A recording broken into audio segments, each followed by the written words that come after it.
out. In the meantime, President Trump pardoning former Illinois Governor Rod Blagojevich 5 years after he commuted his prison sentence. Blagojevich served 8 years on corruption charges, including trying to sell or trade President Obama's former Senate seat once it became open when he became president and Blagojevich was governor of Illinois. He has always maintained that he did nothing wrong.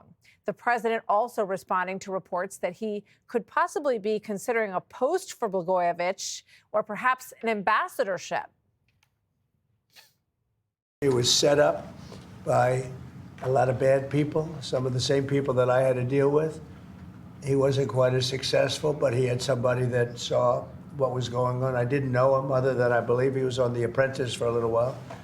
He was just a very nice person. Mr. President, are you considering him for ambassador to Serbia? No, but I would. I mean, he's now cleaner than anybody in this room. All right, former Illinois Governor Rod Blagojevich joins me now. Good to have you here today, sir. Tell us a little bit about how this all came about.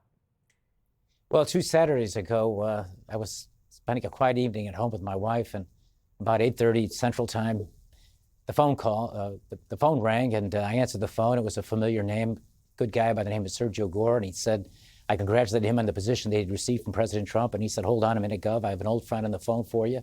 He handed me the phone. It was President Trump.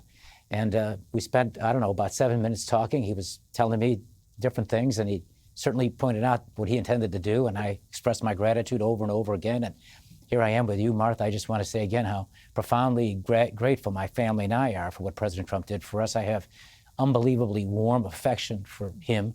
He's been nothing but kind to me. My relationship with him has really been basically him doing good things for me. And I'm grateful for this pardon. I didn't break a law. That so-called sale of the Senate seat was reversed by the appellate court many years later after I sat in prison for a long time. Winston Churchill said, a lie can travel halfway around the world before the truth has a chance to put its pants on. I've got my pants up about halfway now, but this pardon puts them up a little higher, and my goal is to get full and complete vindication and show just how corrupt those prosecutors were who threw me in jail for 8 years. Yeah, everybody remembers the tape, and you saying, I'm going to get something for this, right? I have this, it's golden, this thing, this appointment to fill the Senate seat after Obama won. Did you ever broker with anyone or make any arrangement with anyone or pay anyone anything to get that seat or promise them anything? No, there was none of those things that would be nefarious and criminal. And for those things, yes, a governor should go to prison if he's doing that. But no, these were political conversations. Obama started them. He sent an emissary to me on election night and said he wanted Valerie Jarrett for the United States Senate. What do you want? And so we discussed political deals. That's why the appellate court eventually reversed it. It was never a crime. It was a big lie from the beginning. They called it nothing more than routine political log rolling. It's how government works. Abraham Lincoln was a great president, our greatest president. Perhaps Trump will surpass him. But he was great because he was great at politics, and he made the deals necessary, for example, to get the 13th Amendment and free the slaves and bring freedom to long-suffering black people. So, no, government has to operate through the political process, and that's what I was doing. And they criminalized it in my case. I never would give up. I would never give in. I would never take a light sentence if they go easier on me. And they couldn't convict me at a first trial. They used unlawful standards to get convictions at a rigged trial.